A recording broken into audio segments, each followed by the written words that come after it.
तेरी मेरी कहानियाँ से सभी अपडेट पाने के लिए बेल आइकन दबाएं। आज की कहानी है लालच। मीनाक्षी जी ने सामान की थैलियाँ एक तरफ रखी और सोफे पर पसर गई। बहू रीना को आवाज़ लगाई, बहू कहाँ मर गई? जल्दी से एक गिलास नींबू पानी लेकर आ। प्यास के मारे कंठ सूखा जा रहा है। रीना की जगह इंदु पानी लेकर आई तो उन्होंने पूछा, तू पानी क्यों लाई है? तेरी भाभी कहाँ मर गई?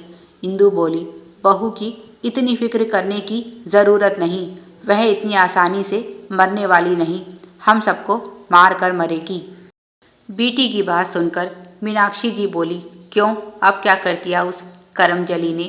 जब से ससुराल में पैर पड़ा है रोज़ कोई ना कोई अशुभ समाचार आता है। इंदु बोली, भाभी के पिताजी की तबीयत खराब बताई, वहीं गई हैं उनसे मिलने। मीनाक्षी जी ने गुस्से में त्योरियां चढ़ाते हुए कहा, मेरे आने का इंतज़ार भी नहीं किया, उसकी इतनी हिम्मत कैसे हुई बिना मुझसे पूछे जाने की? इंदु ने आग में घी डालते हुए कहा, माँ मैंने तो कितना रोका, समझाया भी कि पहले माँ को आने दो, अगर उनसे पूछे बिना गई तो दोबारा यहाँ आने की ज़रूरत नहीं है। पर उसने मेरी एक ना सुनी और चली गई। मीनाक्षी जी बोली, अच्छा उसकी अब इतनी हिम्मत हो गई है, आने दे उसे वापस, आज तो उसकी खैर नहीं। जब तक राजेश के हाथ से मार नहीं खा लेती उसकी अकल ठिकाने कहाँ आती है। रीना के मायके में परिवार के नाम पर केवल पिताजी हैं, माँ की तो उसे शक्ल भी याद नहीं। उसके लिए तो माँ और बाप दोनों पिताजी हैं। पिताजी की तबीयत आजकल खराब चल रही है, इसीलिए उन्होंने अपने छोटे भाई पर रीना के विवाह की जिम्मेदारी डाली और चाचा ने उसे इस नरक में धकेल दिया। कहने को तो छोटा सा परिवार है, पति राजेश और सास मीनाक्षी, पर उसे किसी ने यह नहीं बताया था कि विधवा ननद इंदु भी बच्चों समेत यहीं रहती है और घर पर माँ बेटी का राज चलता है। पति राजेश को तो दिन भर नशे से ही फुर्सत नहीं मिलती, घर वह क्या खाक संभालेगा।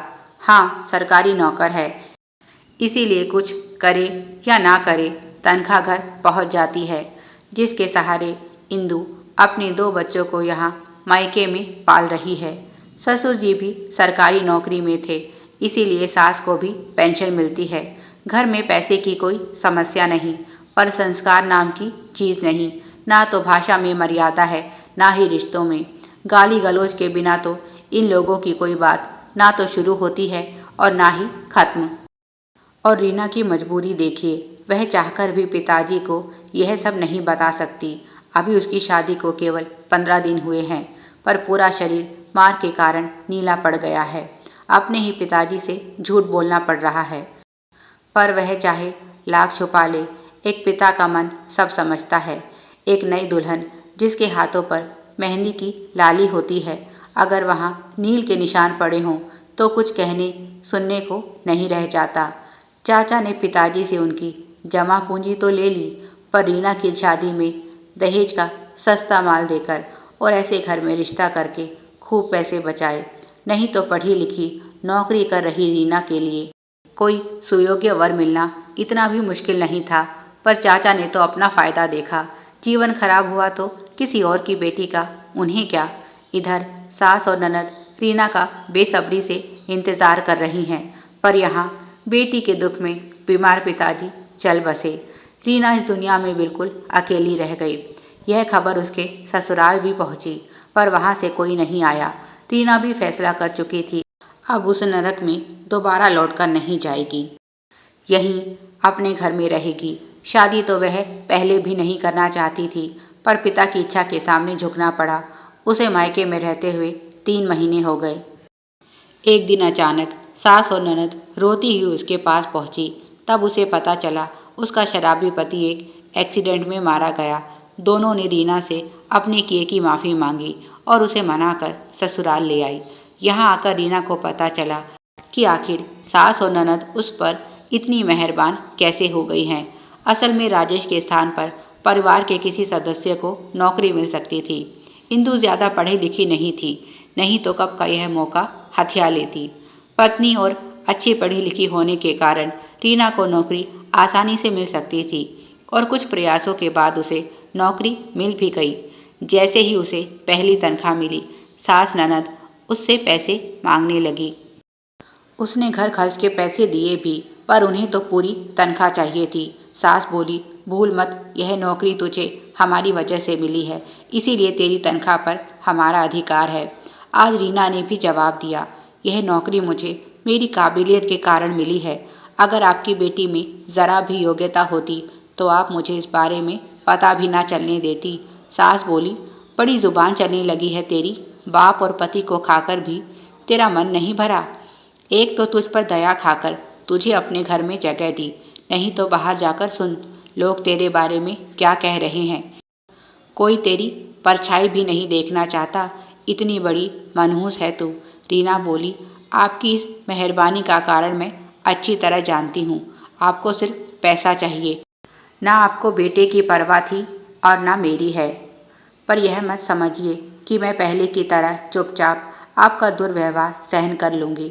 सहन तो मैं पहले भी ना करती, पर केवल अपने पिताजी के कारण चुप थी। अब मुझे नहीं, आपको मेरी ज़रूरत है, इसीलिए अपनी ज़ुबान और हाथ पैरों को काबू में रखना सीख लीजिए, आपके लिए अच्छा रहेगा। पर सास और ननद पर उसकी कही बातों का कुछ असर नहीं हुआ और फिर से उनका रीना के साथ दुर्व्यवहार शुरू हो गया। रीना ने भी अपना सामान पैक किया और घर से चल दी। क्यों वह किसी का दुर्व्यवहार सहन करेगी? यह वही लोग हैं जो उसके पिता के मरने पर आए भी नहीं थे और आज पैसे के लालच में फिर से अपने किए सारे वादे भूल गए जो इन माँ बेटी ने रीना से किए थे और उससे हाथ पांव जोड़कर माफ़ी मांग कर यहाँ लाई थी। मीनाक्षी और इंदु अगर उसके साथ प्यार से रहती तो शायद वह अपना फर्ज समझकर खुशी खुशी उनकी जिम्मेदारी उठाती, क्योंकि चाहे उनके संस्कार कैसे भी रहे हों, उसके पिता के संस्कार बहुत ऊंचे थे। पर उन्हें तो गलतफहमी थी, पति और पिता के जाने के बाद वह बिल्कुल अकेली हो गई है और उसकी हिम्मत बिल्कुल टूट चुकी होगी। ऐसे में वह मनमर्जी व्यवहार उसके साथ करेंगी और वह चुपचाप सहन करेगी। लालच में दोनों माँ बेटी अपना ही नुकसान करवा बैठी। रीना अकेली ज़रूर थी पर कमज़ोर नहीं। उसने फिर से जीवन की नई शुरुआत की। जल्दी ही अपने साथ काम करने वाले संजीव के साथ उसने दूसरा विवाह किया और अब की बार उसे वह सब मिला जिसकी वह हकदार थी। प्यार करने वाला पति, माँ बाप के समान सास ससुर, भाई बहन जैसे प्यार करने वाले देवर और ननद। देर से ही सही उसके जीवन की बगिया भी खुशियों से महक उठी। इधर चाचा को भी अपने बुरे कर्मों की सज़ा मिली। जिस पैसे के लिए उन्होंने भाई को धोखा दिया, उसी पैसे के लिए उनके बच्चों ने उन्हें धोखा दे दिया। वह यह सब बर्दाश्त नहीं कर सके और उन्हें लकवा मार गया। उनके आधे शरीर ने काम करना बंद कर दिया। सुना है अब बुढ़ापे में कोई उनकी देखभाल करने वाला भी नहीं रहा। चाची ने भी उनसे मुंह फेर लिया और अब वह अपने इस हाल पर आंसू बहाने और पछताने के सिवाय कुछ नहीं कर सकते। पति संजीव के प्यार और समय ने रीना के जख्मों को भी भर दिया और अब वह इन कड़वी यादों को भूलकर जीवन में बहुत आगे बढ़ गई है, जहां उसके पास प्यार, परिवार और आत्मसम्मान सभी है। प्यारे दर्शकों, आप सभी की सुविधा के लिए चैनल पर सैकड़ों कहानियाँ विभिन्न प्लेलिस्ट के रूप में उपलब्ध हैं। उन्हें भी पढ़ें और अपना प्यार दें। धन्यवाद। Please like, share and subscribe. Thanks for watching.